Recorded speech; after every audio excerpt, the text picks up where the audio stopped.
नमस्ते सभी को। आप सभी का जीके ओशियन यूट्यूब चैनल के ऊपर स्वागत है। यदि आप इस चैनल के ऊपर नए हैं तो इस चैनल को सब्सक्राइब करें और बेल आइकन के ऊपर क्लिक करें ताकि आपको नेक्स्ट वीडियो का नोटिफिकेशन मिल जाए। और उन लोगों के साथ ज़रूर इस चैनल को शेयर करें जिनको इस कंटेंट की ज़रूरत है। तो लास्ट वीडियो में हमने डिस्कस किया था माउंटेन रेंजेस, हिमाचल में जो माउंटेन रेंजेस हैं उनके बारे में हमने पढ़ा था। आज हम डिस्कस करने जा रहे हैं हिमाचल प्रदेश में जो नदियां हैं वो उन नदियों के ऊपर कौन कौन सी जल विद्युत परियोजनाएं, हाइड्रो इलेक्ट्रिक प्रोजेक्ट्स बने हैं उनके बारे में डिस्कस करेंगे। तो वन बाय वन हम डिस्कस करते हैं। चलिए शुरू करते हैं। तो सबसे पहले हम जान लेते हैं कि जो पंजाब हमारा स्टेट है अभी भी, लेकिन जब भारत का विभाजन हुआ उससे पहले जो पंजाब था वो काफी बड़ा एरिया था। ठीक है, और पंजाब के नाम में भी पांच शब्द आ रहा है। ठीक है, मतलब 5 नदियों के नाम पर ही पंजाब पड़ा था। तो पंजाब की बात कर लेते हैं। ये विभाजन से पहले की बात कर रहा हूं मैं कि पंजाब किन किन नदियों से, ये 5 नदियां कौन कौन है पंजाब में विभाजन से पहले। तो ये थी सतलुज, रावी, ब्यास, चिनाब और झेलम। इन 5 नदियों से मिलकर पंजाब पड़ा था और इन्हीं 5 नदियों को बेटा कहा गया पंचनद। पंचनद। जब इन 5 नदियों में आपके पास 2 और नदियां मिल गई तो बेटा ये आपके पास बन गया आपके पास सप्त सिंधु। और वो 2 नदियां कौन थी? सरस्वती एंड सिंधु। ठीक है, इसको कहा गया सप्त सिंधु। सप्त सिंधु, 7 नदियों का समूह। ठीक है, तो आप देखें ये जो सरस्वती नदी है वो आज की डेट में विलुप्त हो गई है। ठीक है, सरस्वती नदी का कोई अस्तित्व नहीं है आज की डेट में, ये विलुप्त हो चुकी है। तो बेटा ये मैं बात कर रहा था, पंजाब का जो नाम पड़ा विभाजन से पहले, जो पंजाब का जो नाम पड़ा है वो सतलुज, रावी, ब्यास, चिनाब और झेलम। इनमें से आप देखें तो 4 नदियां जो हैं वो हिमाचल में बहती हैं। ये 4 नदियां। झेलम जो है ये आज की डेट में हम देखें तो जम्मू कश्मीर में है, ये जम्मू एंड कश्मीर में। ठीक है, और इसका जो झेलम का जो वैदिक नाम है, वेदों में इसका जो नाम था वैदिक नाम वो है बितस्ता। समझ आई बात? तो झेलम जो रिवर है वो आज की डेट में कहां है? जम्मू एंड कश्मीर में बहती है। इसका वैदिक नाम क्या है झेलम का? बितस्ता। समझ आई बात? आगे चलें। आप देखें तो 4 नदियां तो हिमाचल में बहती हैं, लेकिन टोटल जो नदियां हैं हिमाचल में बहती हैं वो है 5 नदियां। ठीक है, तो देखते हैं, आगे लिखेंगे हिमाचल में कितनी नदियां बहती हैं। हिमाचल में 5 नदियां बहती हैं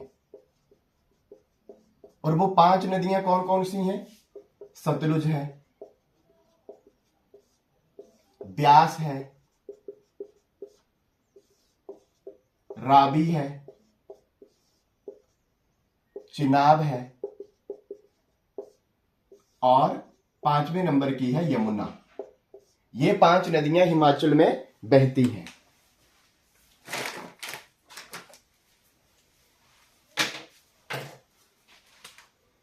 ठीक है, तो आप देखें इनमें भी 5 नदियों में भी जो आपके पास 3 नदियां हैं जिनका ओरिजिन जो है हिमाचल से होता है।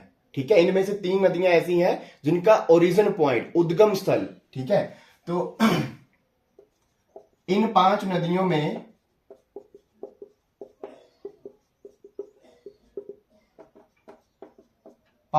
में से 3 नदियों का उद्गम स्थल, ओरिजिन हिमाचल में है। और वो कौन कौन सी हैं 3 नदियां? ब्यास, रावी,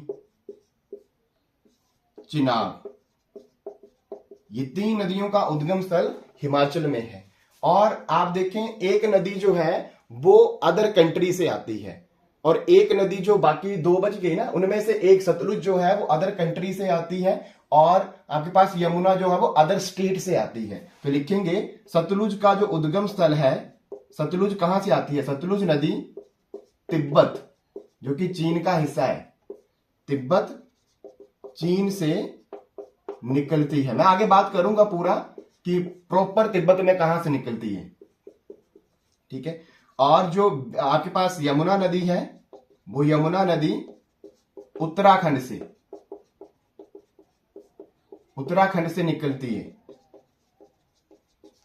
1 बाय 1 डिस्कस करूंगा सभी नदियों के बारे में। आज तो मैं सिर्फ सतलुज रिवर के बारे में ही पढ़ाऊंगा, ठीक है। ये भी बहुत लंबा वीडियो होने वाला है। सतलुज रिवर से जितने भी क्वेश्चन आपके हिमाचल कॉम्पिटिटिव एग्जाम में आए हैं, पूछे गए हैं, वो सब मैं नोट्स के जरिए यहां पे डिस्कस करने जा रहा हूं, ठीक है। तो ये वीडियो जो है वो बहुत इंपॉर्टेंट होने वाला है, तो इस वीडियो को आप पूरा देखें, ठीक है। क्योंकि सतलुज रिवर से आज की वीडियो सिर्फ सतलुज रिवर के ऊपर ही है, बाकी तो अलग अलग से लाऊंगा सारे ही, ठीक है। तो इतने बात आप नोट कर लेंगे। आगे चलते हैं, अब हम डिस्कस कर लेते हैं सतलुज रिवर के बारे में। चलिए नोट कर लेंगे। ओके,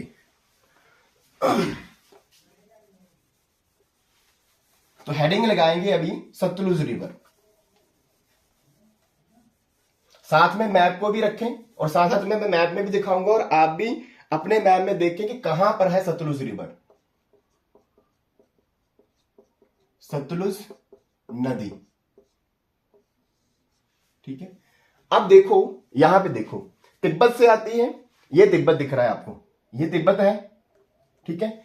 और यहां पे देखो, ये आपको अगर यहां पे कैमरे में अच्छा नहीं दिख रहा होगा क्योंकि ये दूर पड़ रहा होगा, तो यहां पे मैं दिखा रहा हूं, ये मार्कर पे देखो, ये सतलुज रिवर आ रही है, ये, ठीक है। और यहां पर ये भारत में प्रवेश कर रही है, मतलब हिमाचल से भारत में आती है। ये आपको पूछे कि सतलुज रिवर भारत में कहां से प्रवेश होती है, स्टेट पूछ ले तो हिमाचल में, ठीक है। तो यहां से ये निकली है रिवर। यहां आप देखो, ये तिब्बत से कहां से निकल रही है वो भी हम बात करते हैं अभी। तिब्बत से आप लिख लेते हैं उद्गम स्थल, पहला उद्गम स्थल, ठीक है। उद्गम स्थल क्या है? तिब्बत चीन मानसरोवर झील, मानसरोवर झील के पास है आपका कैलाश पर्वत, और कैलाश पर्वत के दक्षिण में आपके पास है राकसताल, राकसताल झील, ठीक है। राकसताल झील से उद्गम होता है या निकलती है।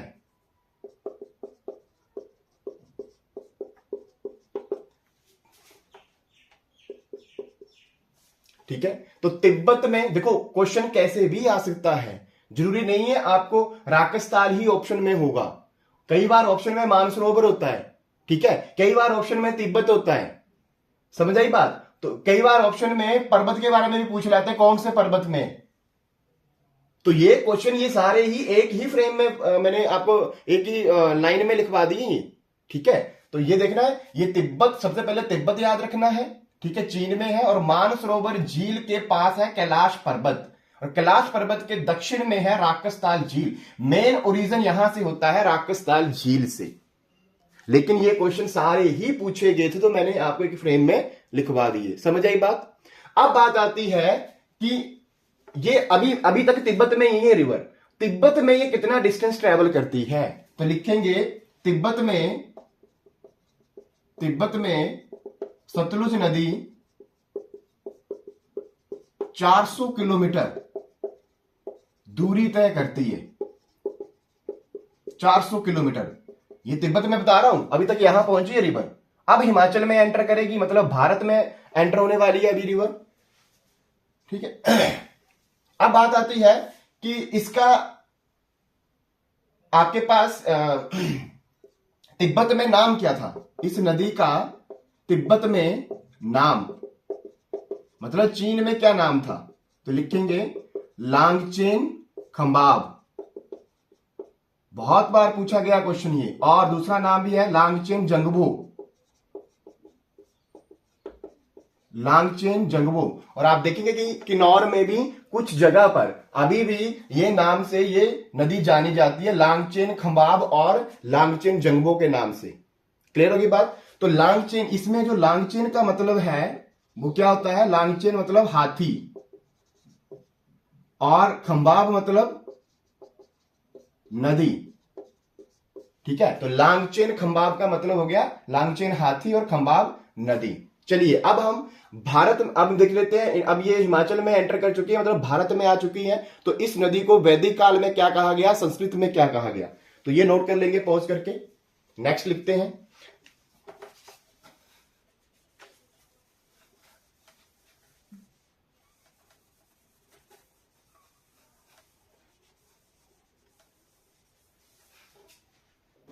ठीक है, संस्कृत नाम,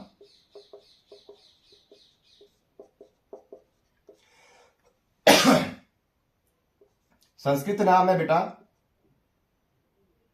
शुतद्रु, शुतद्रु। और वैदिक नाम, वैदिक नाम है बेटा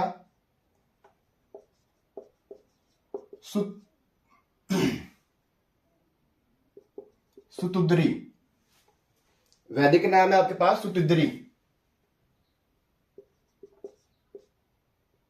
ठीक है, संस्कृत नाम है सुतद्रु, मतलब ऋग्वेद में, ऋग्वेद में इसको कहा गया है सुतद्रु, एंड वैदिक वेदों में इसको कहा गया है सुतुद्री। ठीक है, अब क्योंकि सिकंदर आया था भारत, तो इस नदी को पार नहीं कर पाया था, किसको, सतलुज को। ठीक है, और ग्रीक नेम भी दिया गया है इस नदी को, ग्रीक नाम, ग्रीक नाम है बेटा हुपनिस या हुप्सिस, ये ग्रीक नाम है इस नदी का। क्लियर हुई बात। अब बात करते हैं कि ये हिमाचल में कहां से एंटर की। सभी के सभी क्वेश्चन है ये, हिमाचल में प्रवेश या भारत में प्रवेश। भारत में प्रवेश कहां से हुआ, हिमाचल से। ठीक है, और भारत में प्रवेश कहां से की बेटा, आप देखेंगे ये बृहद हिमालय, यहां पर बृहद हिमालय और जांस्कर पर्वत श्रेणियां हैं। ठीक है, बृहद हिमालय और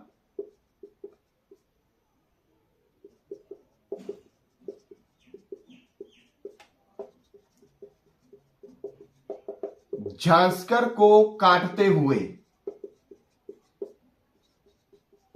सिपकी दर्रा, वेरी इंपॉर्टेंट, सिपकी दर्रा। ठीक है, सिपकी दर्रे या इसको सिपकिला भी बोलते हैं, सिपकिला। ठीक है, सिपकिला से एंटर करती है, सिपकिला से प्रवेश करती है। सिपकिला में भी यहां पे देखें गांव कौन सा है, ये देखो ये नदी एंटर कर रही है, तो ये गांव का नाम है यहां पे, नामगिया। गांव का क्या नाम है, नामगिया। नामगिया गांव से हिमाचल में प्रवेश करती है, मतलब भारत में प्रवेश करती है। समझ आई बात। तो सिपकी दर्रा, सिपकिला, नामगिया गांव। ठीक है, तो ये याद रखना है इसमें। तो ये हिमाचल में एंटर करती है। चलो पोज करो, नोट कर लो, आगे चलते हैं। अब हिमाचल में, ये हिमाचल की सबसे लंबी नदी है, चलो नोट कर लो। चलिए,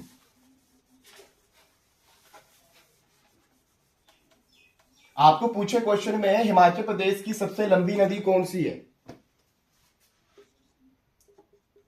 हिमाचल प्रदेश की सबसे लंबी नदी कौन, सतलुज। ठीक है, कितना डिस्टेंस ट्रेवल करती है, 320 किलोमीटर। ये भी पूछा गया एग्जाम में, कितना डिस्टेंस, यहां से चली, फिर अभी मैं बात करूंगा कि किस किस डिस्ट्रिक्ट से ये टच करती है और किस किस डिस्ट्रिक्ट में जाती है ये। ठीक है, सारी बातें करूंगा। तो 320 किलोमीटर इसका टोटल आपके पास टोटल लेंथ है। ठीक है, तो आगे चलते हैं हम। अब बात कर लेते हैं कौन कौन जिले से इसकी सीमा लगती है। जिले कौन कौन से हैं, तो जिलों की बात करें, देखो सबसे पहले किन्नौर तो आ रहा है, किन्नौर, ठीक है। किन्नौर में मैक्सिमम डिस्टेंस तो किन्नौर में ही ट्रैवल करती है, सबसे ज्यादा इस डिस्ट्रिक्ट में ही ट्रैवल करती है, लगभग 130 किलोमीटर, 320 में 130 किलोमीटर तो यहीं पे चलती है। बाकी ये यहां से चल के टच करती हुई कुल्लू को, मंडी को, आगे लिखो। इसके बाद है आपके पास शिमला, किन्नौर के बाद है शिमला, कुल्लू, मंडी, सोलन, बिलासपुर। देखिए कुल्लू और मंडी पे तो ये बॉर्डर का काम करती है। आप देखें ये यहां से नदी आ रही है, ऐसे ऐसे चलती हुई आप देखें तो ये देखो यहां से, ये देखो यहां पे टच करती हुई है बॉर्डर से, और ये मंडी का बॉर्डर यहां पे, और यहां पे सोलन का, ये सोलन है, ये शिमला है, ये मंडी है, ये कुल्लू। इसीलिए मैं बोल रहा हूं अपने रूम में मैप लगाएं, मैप के जरिए चीजें क्लियर होती हैं। समझ आई बात? तो ये देख लो यहां से किन्नौर से एंटर हुई, कुल्लू को टच करते हुए, शिमला को टच करते हुए, फिर आप यहां देखो इसमें मंडी को टच करते हुए, सोलन को टच करते हुए, और यहां पे ये बिलासपुर है, बिलासपुर से ये बाहर निकल जाती है। तो आपको ये बात भी क्लियर हो रही है कि किस किस डिस्ट्रिक्ट से ये रिवर नहीं जाती। ये भी क्वेश्चन आ सकता है एग्जाम में कि किस किस डिस्ट्रिक्ट से नहीं आती। तो आप ये याद कर लो ना, किस डिस्ट्रिक्ट से जाती है, किस डिस्ट्रिक्ट से टच होके जाती है, उनको याद कर लो आप। 1 2 3 4 5 6 डिस्ट्रिक्ट से टच होती है, बाकी डिस्ट्रिक्ट निकाल दो। क्लियर हुई बात? तो जिले हम लोगों ने लिख लिए, किन्नौर हो गया, शिमला, कुल्लू, मंडी, सोलन और बिलासपुर।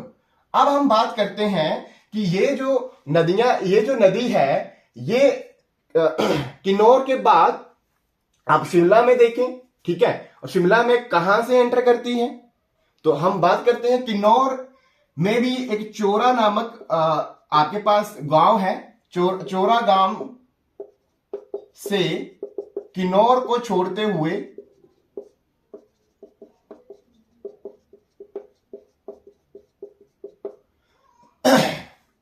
रामपुर तहसील जो कि शिमला में है, और रामपुर तहसील में भी गांव कौन सा, बादल गांव से शिमला में प्रवेश करती है।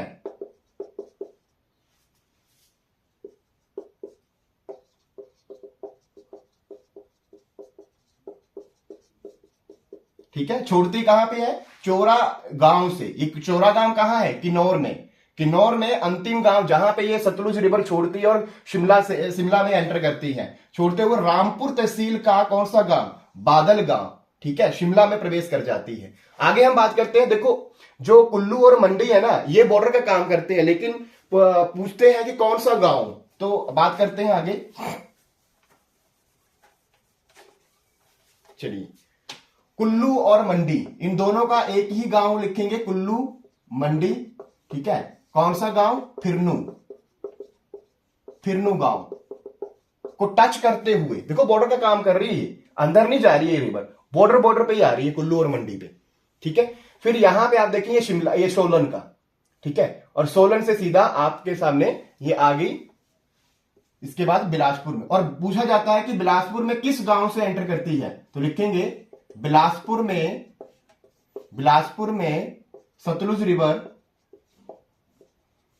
सतलुज नदी कसोल, बहुत इंपॉर्टेंट, कसोल गांव से प्रवेश करती है।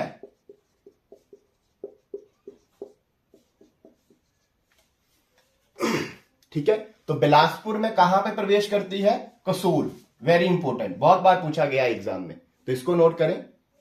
आगे चलते हैं, अब हम बात करते हैं कि जब बेटा देखो, जब कोई नदी आ रही है ना, तो उसके साथ और नदियां मिलती हैं, छोटी मोटी नदियां होती हैं ना, पानी, नदी, नाले, खड्ड वगैरह यहां पे आके नदियों में मिलते हैं, फिर ये नदियां आगे बढ़ती हैं, ठीक है। तो हम बात कर लेते हैं, इनको बोलते हैं ट्रिब्यूटरीज ऑफ सतलुज रिवर, या सहायक नदियां। चलिए बात करते हैं, इसको नोट कर लेंगे, हेडिंग लगाएंगे सहायक नदियां,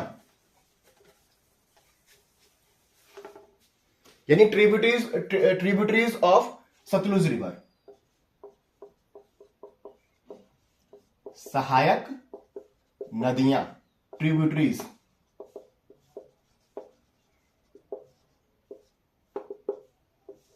ठीक है, तो अब किन्नौर में आ रही है, तो किन्नौर में ही बात कर लेते हैं सबसे पहले।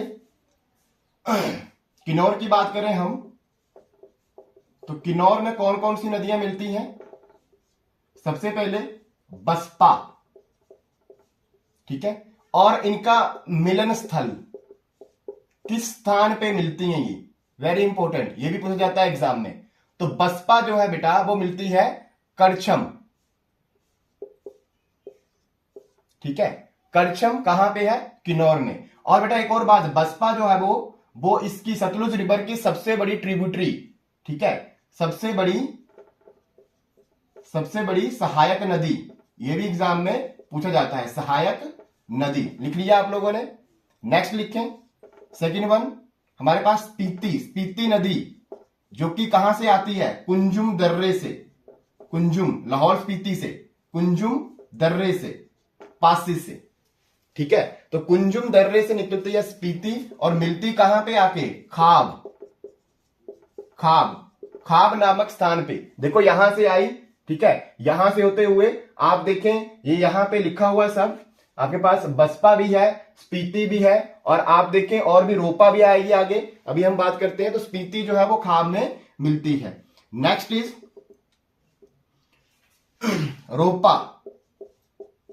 रोपा खड्ड, रोपा खड्ड का दूसरा नाम है सयांसो खड्ड, ठीक है। और ये कहां मिलती है? ये आपके पास जो रोपा है वो गोन्यूल में मिलती है, गोन्यूल, ठीक है, गोन्यूल जगह पे मिलती है। तो ये हो गया। उसके बाद आपके पास डलिंग, ठीक है, सोलडांग, ठीक है, डलिंग और सोलडांग, DULING एंड सोलडांग SOL, ये क्वेश्चन में पूछा गया था, ठीक है। डलिंग, सोलडांग और आपके पास गंबर, ये किसकी ट्रिब्यूटरीज हैं? सतलुज की। गंबर कहां है? मैंने यहां पे नहीं लिखवाया क्योंकि ये इसकी ट्रिब्यूटरी यहां पे किन्नौर में नहीं है ना, ये किन्नौर में है, ठीक है। और आप देखें ये 5 और सोलडांग 6 हो गया। यहां पे 7 नंबर के ऊपर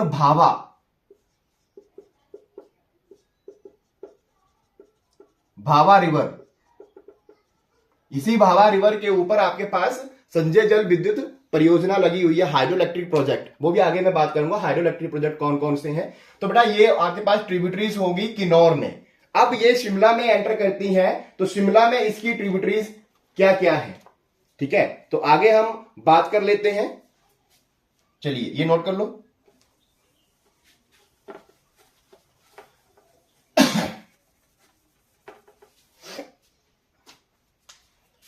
आगे देखिए आप, शिमला में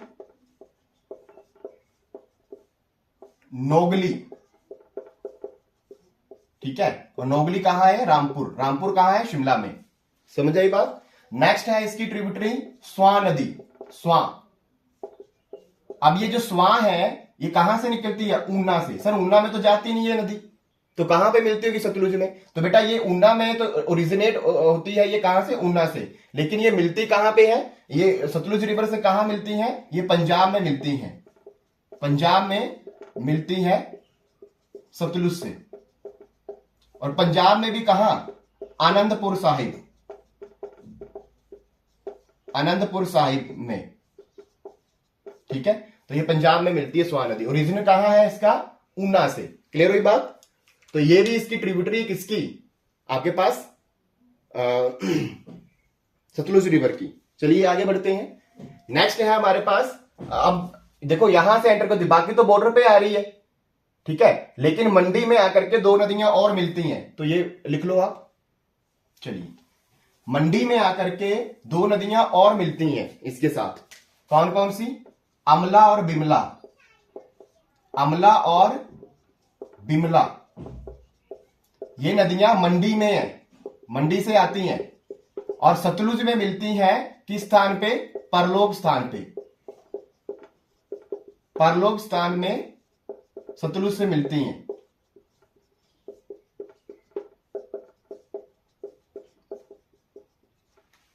ठीक है, आगे हम बात करें गंबर, वेरी इंपॉर्टेंट।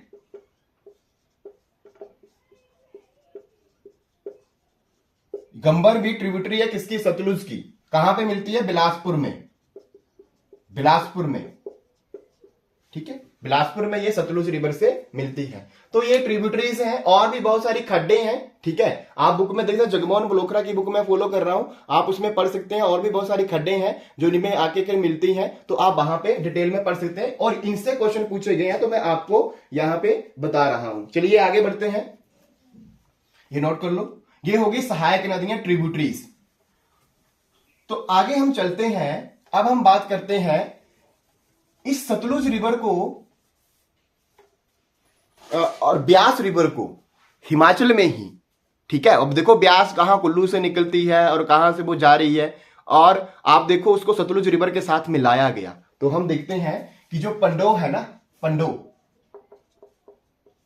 आपने सुना होगा पंडोह डैम, ठीक है, ये ब्यास रिवर के ऊपर बना है पंडोह डैम। पंडोह डैम किसके ऊपर बना है? ब्यास रिवर के ऊपर, ब्यास नदी, ठीक है। अब इस पंडोह डैम से एक सुरंग बनाई गई, कहां तक? सुरंग बनी सुंदरनगर तक, और सुंदरनगर तक ये आपके पास सुरंग बनी, तो उसका डिस्टेंस कितना था? 13 किलोमीटर। सुंदरनगर के आगे सुरंग नहीं है, लेकिन पानी जो है वो आगे मिलाया गया सलापड़ में, किसके साथ? सतलुज रिवर के साथ। तो बेटा सुंदरनगर के आगे हम बढ़े सलापड़, और यह सलापड़ भी कितना किलोमीटर दूर है सुंदरनगर से? 13 किलोमीटर, ठीक है। अब ये सलापड़ में ब्यास नदी का पानी सतलुज में मिलाया गया, सतलुज में मिलाया गया, ठीक है। तो आपको पूछता है कि ये जो पंडोह से कितना डिस्टेंस दूर है, ये कितना मतलब डिस्टेंस है जहां पे जाके ब्यास रिवर का पानी जो है वो सतलुज में मिलाया। तो आप देख रहे हैं बेटा 13 किलोमीटर तो सुरंग है सुंदरनगर तक, आगे 13 किलोमीटर सलापड़ है। तो बेटा पंडोह से सलापड़ तक कितना हो गया? पंडोह से सलापड़ तक कितना डिस्टेंस हो गया? 26 किलोमीटर, ठीक है। ये भी एग्जाम में पूछा जाता है। और सुरंग के बारे में पूछे तो सुरंग 13 किलोमीटर ही है, ठीक है। ये भी क्वेश्चन को ध्यान में रखें आप लोग, ठीक है। चलिए आगे बढ़ते हैं, नोट कर लेंगे इसको। अब हम बात करते हैं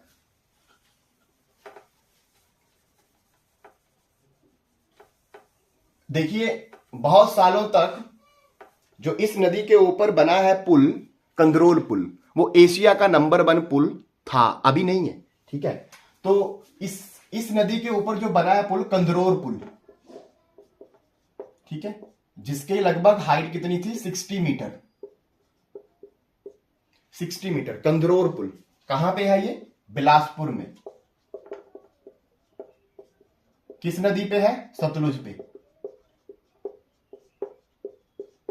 और इसको बहुत सालों तक एशिया का नंबर 1 पुल का दर्जा प्राप्त था, ठीक है। लेकिन अभी नहीं है। एशिया का सबसे लंबा, सबसे ऊंचा पुल, लंबा नहीं ऊंचा, एशिया का सबसे ऊंचा पुल, ये जो इसकी हाइट है, ये हाइट, ऊंचाई, ठीक है, एशिया का सबसे ऊंचा पुल, ये भी अभी भारत में ही है। कहां पे है?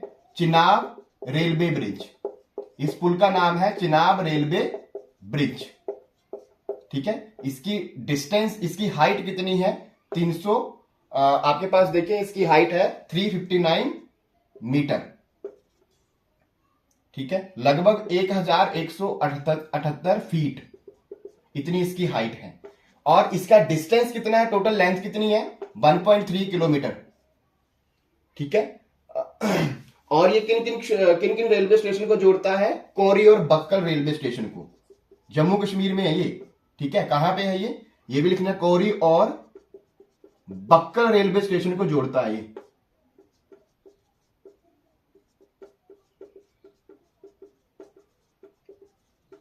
ठीक है। और ये पुल है कहां पे? अभी जम्मू कश्मीर में, जम्मू एंड कश्मीर में, ठीक है। किस नदी पे है? चिनाब नदी पे,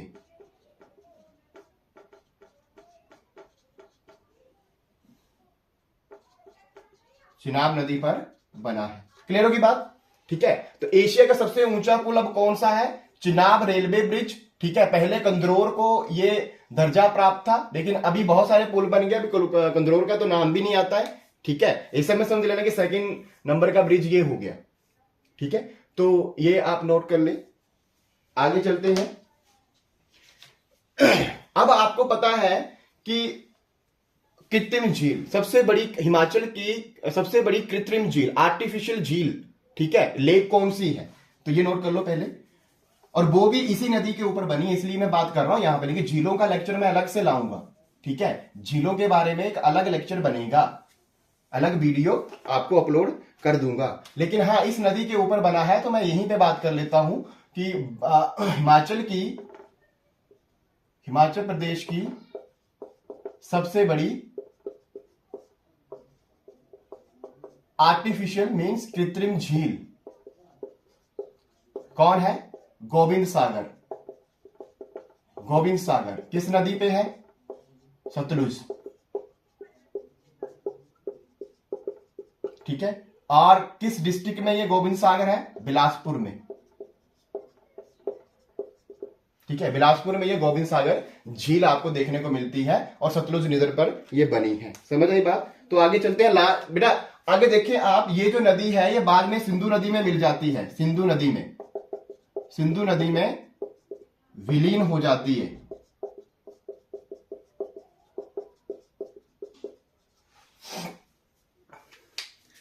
अब बेटा समटाइम हम देखें कि जो ट्रिब्यूटरी, सबसे बड़ी ट्रिब्यूटरी कौन सी है सतलुज रिवर की, तो हम ब्यास नाम आता है। इट मींस ये ब्यास के साथ कहीं मिलती है। कहां पे मिलती है सतलुज रिवर ब्यास के साथ? इस लापड़ का नहीं, बहुत वहां पे सुरंग मिलाकर पानी मिलाया गया है।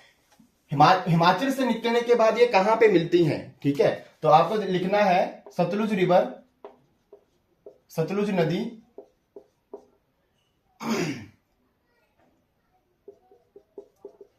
हिमाचल प्रदेश के बिलासपुर जिले के भाखड़ा गांव से निकलकर पंजाब में प्रवेश करती है, और पंजाब में जाकर के पंजाब में सतलुज रिवर ब्यास नदी से हरी का पत्तन, ठीक है, हरी का पत्तन स्थान पर मिलती है। वेरी इंपॉर्टेंट, ये भी बहुत बार पूछा गया है। ये जो सतलुज रिवर है ये ब्यास रिवर से कहां पे मिलती है? पंजाब में जाकर के हरी का पत्तन स्थान पे मिलती है। और एक और बात ये भी पूछा जाता है कि बिलासपुर में किस स्थान से छोड़कर, बिलासपुर में किस स्थान से छोड़कर, किस गांव से छोड़कर ये हिमाचल पंजाब में प्रवेश करती है? तो भाखड़ा गांव है। ठीक है, भाखड़ा गांव है जहां से ये नदी निकल के पंजाब में प्रवेश कर जाती है, और पंजाब में ये नदी जाकर के ब्यास नदी से हरी का पत्तन नामक स्थान में मिल जाती है। क्लियर होगी बात? तो आगे चलें। आगे बेटा हम देखेंगे कि अब इसके ऊपर, इन नदियों के ऊपर बने हैं डैम।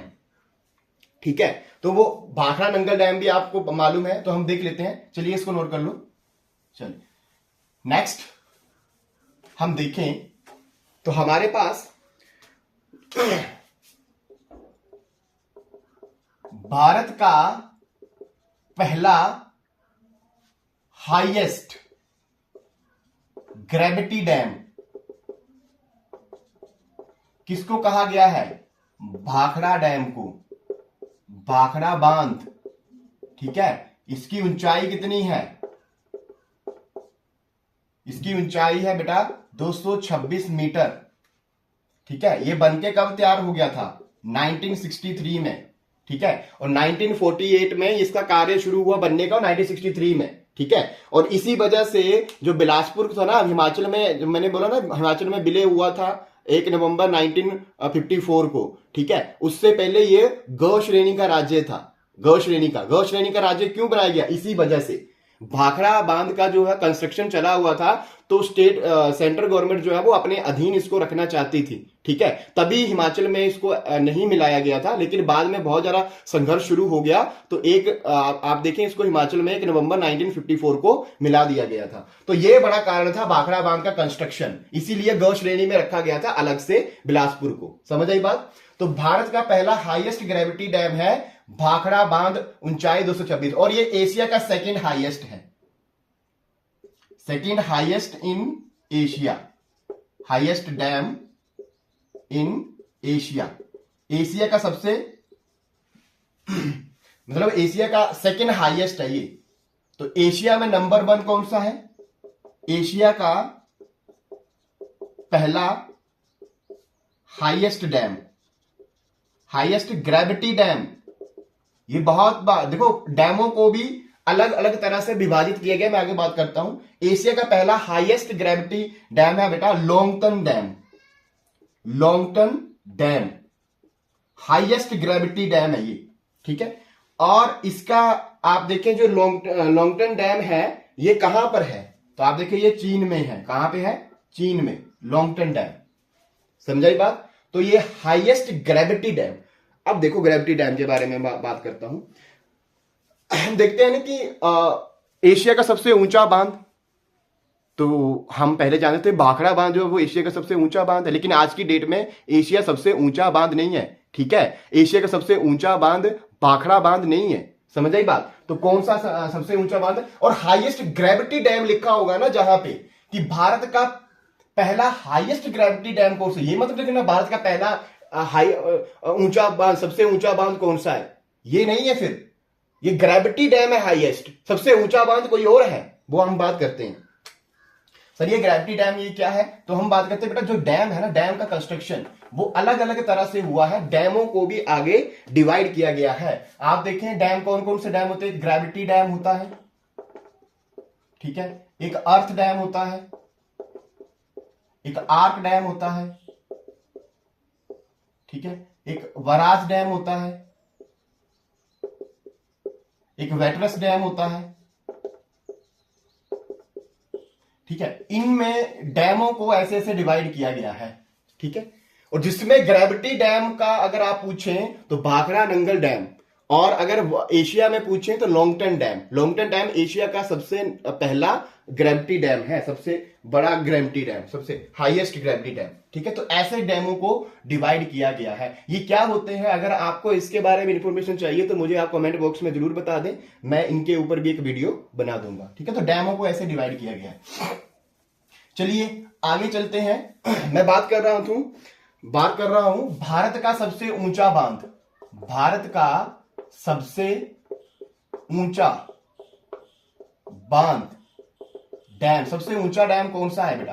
तो भाखड़ा नहीं आएगा, टिहरी। हाँ पहले भाखड़ा था जब टिहरी नहीं बना था, क्योंकि भाखड़ा 1963 में बन गया था, तब वो भारत का मतलब एशिया का भी ऊंचा बांध था भाखड़ा। लेकिन अब नए नए बांध बन गए हैं, कंस्ट्रक्शन हो गया नए बांध का जो कि इनसे भी ऊंचे हैं, तो बेटा अब ये चेंज हो चुका है, ठीक है। तो भारत का सबसे ऊंचा बांध है टिहरी बांध। कितना है इसका? 260.5 मीटर। और आप देखें भाखड़ा 226 मीटर था, तो अब की डेट में अभी, लेकिन हाईएस्ट भारत का हाईएस्ट ग्रेविटी डैम पूछे तो अभी भी भाखड़ा है सबसे नंबर 1 पे, ठीक है। टिहरी बांध जो है वो भारत का ऊंचा बांध है, लेकिन ये ग्रेविटी डैम नहीं है। ग्रेविटी डैम का मतलब होता है कि ऐसा डैम जो कि अपने वेट से पूरे के पूरे पानी को रोक के रखे, और इसके कंस्ट्रक्शन के अकॉर्डिंग ग्रेविटी डैम बोला जाता है, ठीक है। तो आगे देखें ये टिहरी बांध जो है वो टिहरी बांध किस नदी के ऊपर बना है? ये भी लिख लो, भागीरथी नदी के ऊपर, ठीक है, भागीरथी नदी के ऊपर। और कहां पे है ये? उत्तराखंड में। जब ये बांध बना था ना बेटा, तो इन्वायरमेंटलिस्ट जो एक्टिविस्ट थे, ठीक है, उन्होंने काफी विरोध किया था इस डैम के बनने का। क्यों? जब डैम बनता है ना बेटा, तो पानी को डाइवर्ट किया जाता है और उसको स्टोर किया जाता है, ठीक है। और उसके लिए बहुत सारे पेड़ काटने पड़ते हैं, और जब पेड़ काटने पड़ते हैं तो बेटा एनवायरमेंट को इफेक्ट करता है। तो बहुत सारा विरोध भी हुआ था, लेकिन विरोध के चलते चलते फिर भी ये बांध सेंट्रल गवर्नमेंट ने बना दिया था, ठीक है। तो आगे अभी हिमाचल में भी खतरा मंडरा रहा है इसी बात को लेकर के, ठीक है। अभी मैं जल विद्युत परियोजनाओं की बात करूंगा, हाइड्रो इलेक्ट्रिक प्रोजेक्ट। तो आप अकेले किन्नौर में देखना कितने हाइड्रो इलेक्ट्रिक प्रोजेक्ट बन गए हैं। और हाइड्रो इलेक्ट्रिक प्रोजेक्ट बनाने का मतलब है पानी को डाइवर्ट करना, उसको स्टोर करना। डाइवर्सन के लिए आपको क्या करना पड़ता है, पानी उसको बहुत सारे पेड़ काटने पड़ते हैं, जिससे बहुत, अब ये पहाड़ी इलाके है ना, पहाड़ी इलाकों में क्या होता है, अगर आप बहुत सारे पेड़ काटोगे तो आप आज की डेट में हिमाचल में कितना नुकसान हुआ। अभी ये बारिश आपने देखी कितनी ज्यादा बारिश हुई, तो कितना ज्यादा नुकसान हिमाचल को देखना पड़ा। ठीक है, तो आगे किन्नौर के ऊपर खतरा मंडराया हुआ है, ये हम आगे बात करेंगे। चलिए, तो टिहरी बांध भारत का सबसे ऊंचा बांध है। तो एशिया का सबसे ऊंचा बांध कौन सा है? एशिया का सबसे ऊंचा बांध, तो आप देखें एशिया का जो सबसे ऊंचा बांध है बेटा, वो जिनपिंग वन, ठीक है, ये एशिया का सबसे ऊंचा बांध है। और इसकी ऊंचाई है बेटा, आप देखें इसकी जो हाइट है वो 305 मीटर है, 305 मीटर। और ये कहां पे है? चीन में। देखो, चीन में ही हाईएस्ट ग्रेविटी डैम है लोंगतन डैम, और चीन में ही सबसे एशिया का सबसे ऊंचा बांध भी है जिनपिंग वन, जिसकी हाइट है 305 मीटर। ठीक है, ये ग्रेविटी डैम नहीं है, ग्रेविटी डैम अलग है। तो ग्रेविटी डैम के अकॉर्डिंग अगर पूछा जाए एशिया में सबसे ऊंचा, तो वो अभी भी लोंगटन डैम है। क्लियर होगी बात? तो बेटा ये आप नोट कर लेंगे। आगे चलते हैं, अब मैं बात करता हूं कि आपके जो कौन कौन से हाइड्रो इलेक्ट्रिक प्रोजेक्ट है वो सतलुज रिवर के ऊपर बने हैं। चलिए, ये मिटा दे रहा हूं मैं।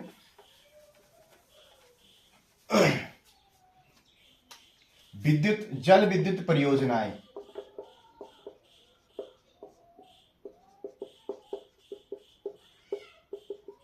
कौन कौन सी हैं?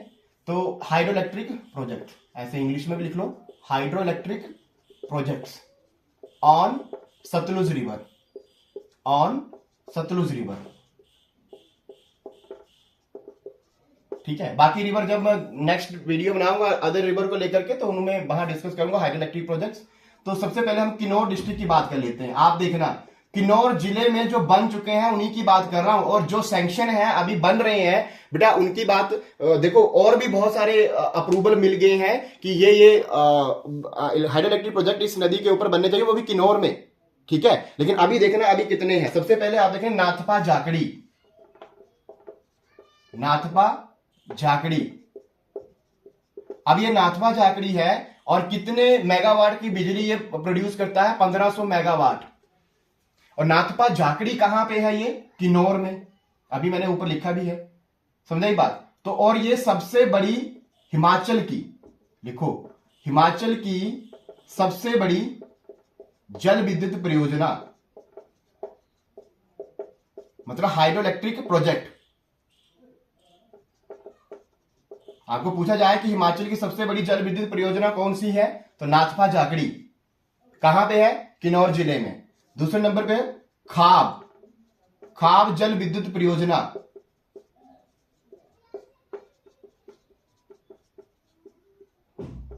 ठीक है। और कितने मेगावाट की बिजली प्रोड्यूस करता है ये? 636 मेगावाट। आगे थर्ड नंबर के ऊपर आप देखें जंगी थोपन पावरी, जंगी थोपन पावरी, कितने मेगावाट की बिजली? 960 मेगावाट की इलेक्ट्रिसिटी ये प्रोड्यूस करता है। आगे देखें आप शोंगटोंग करछम, शोंगटोंग करछम, ठीक है, कितने मेगावाट की बिजली? 406 मेगावाट की इलेक्ट्रिसिटी ये प्रोड्यूस करता है। आगे देखें आप करछम बांगतू परियोजना, करछम, ये बहुत बार पूछा गया है, करछम बांगतू परियोजना, और ये कितना मेगावाट की बिजली प्रोड्यूस करता है? 1000 मेगावाट की इलेक्ट्रिसिटी प्रोड्यूस करता है। ठीक है, और भी है, इसको नोट कर ले, मैं आगे लिखता हूं। चलिए नोट करो और लिखो, मिटा दूं। चलिए,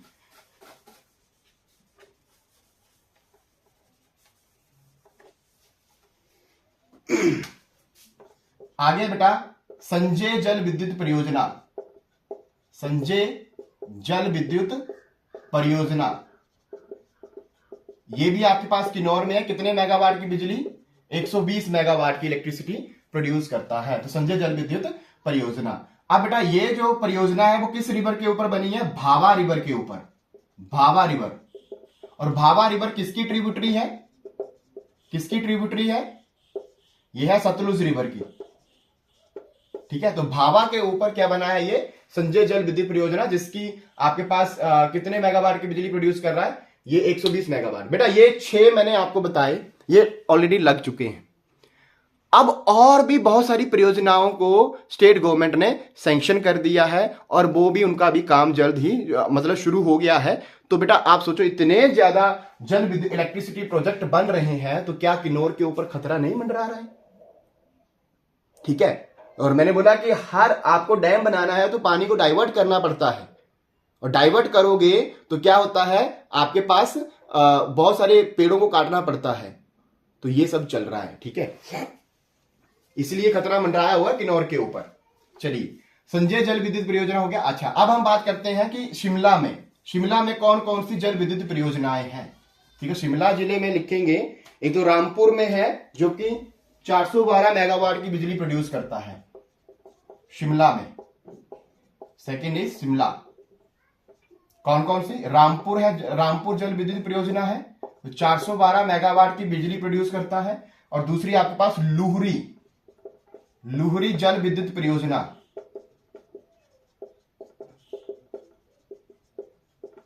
ये भी आपके पास शिमला में है। कितने मेगावाट की बिजली प्रोड्यूस कर रहा है? ये 588 मेगावाट की बिजली प्रोड्यूस कर रहा है। चलिए आगे हम बात करते हैं। इसके आगे बिलासपुर में कौन कौन से हाइड्रो इलेक्ट्रिक प्रोजेक्ट्स हैं? बिलासपुर में, तो बिलासपुर में आप देखें तो बिलासपुर में सबसे नंबर 1 पे आ जाता है कोल डैम मतलब कोल बांध। और कितने मेगावाट की बिजली प्रोड्यूस करता है? 800 मेगावाट की बिजली प्रोड्यूस करता है। और कोल डैम ये बिलासपुर में है। ठीक है, समझा ना ये बात को? ये कोल डैम आपने देखा ना, जो सुरंग द्वारा पानी ब्यास रिवर से मिलाया गया है सतलुज में, और आगे सलापड़ के आगे ही ये कोल डैम है, बिलासपुर पड़ जाता है। ठीक है, तो कोल डैम बना है सतलुज रिवर के ऊपर। आगे हम बात करें भाखड़ा बांध। ठीक है, कितने मेगावाट? 1325 मेगावाट। तो नाथपा जाखड़ी सबसे बड़ी जल विद्युत परियोजना है हिमाचल की। समझ आई बात? तो ये नोट कर लेंगे। ठीक है, ये जल विद्युत परियोजना है सतलुज रिवर के ऊपर लगी हुई है। ठीक है, अब हम सबसे बड़ी जल विद्युत परियोजना की बात कर ही रहे हैं, हिमाचल में बात कर ली, तो भारत में भी बात कर लेते हैं कि भारत में सबसे बड़ी जल विद्युत परियोजना कौन सी है। तो लिखेंगे, हेडिंग लगाओ,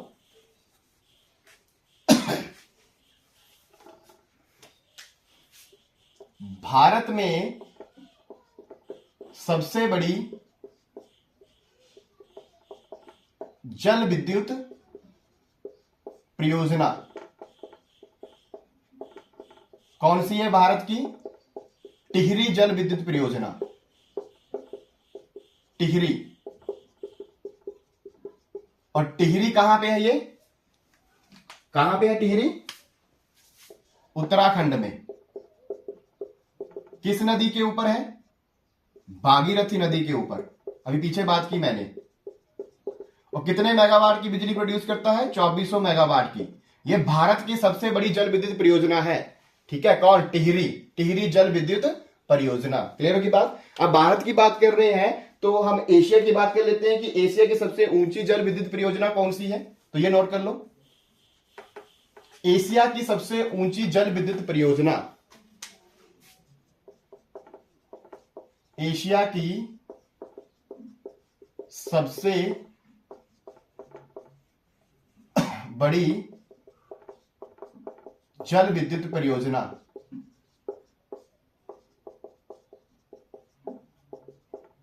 ठीक है, तो यह है बेटा three gorges dam. Three gorges dam, ठीक है, कहां पे है ये? चीन में। ठीक है, और चीन में कितने मेगावाट की बिजली प्रोड्यूस करता है? 22,500 मेगावाट की। 22,500 मेगावाट की बिजली प्रोड्यूस करता है। एशिया की सबसे बड़ी जल विद्युत परियोजना है। और बेटा एशिया में ही मतलब चीन में ही एक और जल विद्युत परियोजना बन रही है जिसकी कैपेसिटी इलेक्ट्रिसिटी प्रोड्यूस करने की इससे भी ज्यादा है। मतलब ये अभी बना नहीं है, बन रहा है, और जब बन के तैयार हो जाएगा तब उसका नाम भी आपने याद रखना है, वो है यारलुंग जंगबो। ठीक है, एशिया की, देखो अभी तक तो यही है, पेपर में आए, एग्जाम में आए तो अभी तक तो यही है, थ्री गोर्जेस डैम। ठीक है, जो अभी और बन रहा है एशिया में, ये आपने साइड वाइज याद रखना है। सबसे बड़ी जल विद्युत परियोजना होगी, ये कब होगी, होगी लिख लेना साथ में, अभी नहीं है ये। ठीक है, ये कब होगी, नाम क्या है इसका, यारलुंग जंगबो, यारलुंग जंगबो जल विद्युत परियोजना, यारलुंग जंगबो जल विद्युत परियोजना। इसकी कैपेसिटी कितनी है बेटा, 60,000 मेगावाट, 60,000। भाखड़ा में 1325 मेगावाट थी, नाथपा में 1500 मेगावाट थी, और चीन में जो बना था थ्री गोर्जेस डैम उसमें 22,500 था, और टिहरी डैम का 2400 मेगावाट थी, और यहां पे देखो 60,000 मेगावाट की इलेक्ट्रिसिटी प्रोड्यूस करेगा ये जब डैम, ये डैम बन के तैयार हो जाएगा, जल विद्युत परियोजना यारलुंग जंगबो। समझ आई बात? तो अभी तो नहीं है, अभी तो आपने यही याद रखना है एशिया का, लेकिन बाद में बेटा ये हो जाएगा आपके पास। क्लियर होगी बात बेटा? आगे चलें। चलिए, तो हम अब बात करते हैं, एक बार ये क्वेश्चन पूछा गया है कि हिमाचल प्रदेश में लाल नदी के नाम से कौन सी नदी जानी जाती है, तो ये भी लिख लो, ये नोट कर लो, मिटा रहा हूं।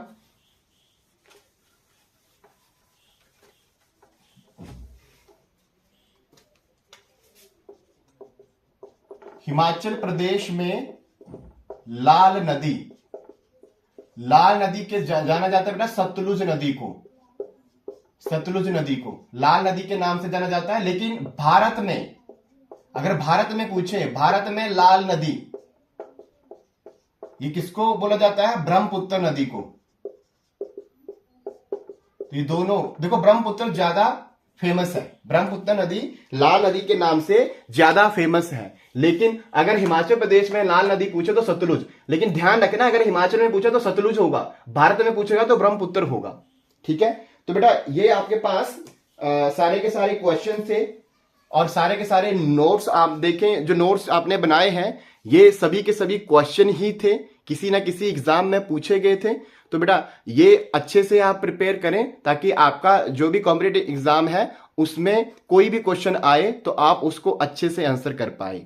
क्लियर की बात? तो बेटा आज के लिए इतना ही, इसके आगे मैं बाकी जो रिवर्स हैं, 4 रिवर्स और रहती हैं, उनको भी ऐसे ही डिस्कस करूंगा। वीडियो थोड़े लंबे हैं मैं मानता हूं, लेकिन अगर आपको बेटा कोई भी कॉम्पिटिटिव एग्जाम आज की डेट में फाइट करना है तो उसके लिए आपको इतना डीप तो पढ़ना ही पड़ेगा। आज के एग्जाम टफ होते जा रहे हैं डे बाई डेज।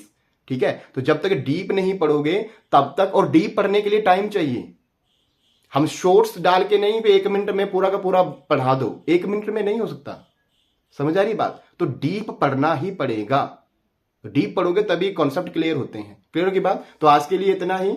आप आई होप कि आपको ये वीडियो पसंद आएगी, और आप जरूर कमेंट बॉक्स में जरूर मेंशन किया करो कि आपको ये वीडियो कैसा लगा, और वीडियो में डालता रहूंगा क्योंकि ये मुझे मोटिवेशन मिलता रहता है। अगर आप लोग कमेंट करेंगे तो मुझे मोटिवेशन मिलता रहेगा, अदरवाइज ये तो फिर ऐसे है कि इसका कोई, मुझे लग रहा है कोई बेनिफिट किसी को हो नहीं रहा है।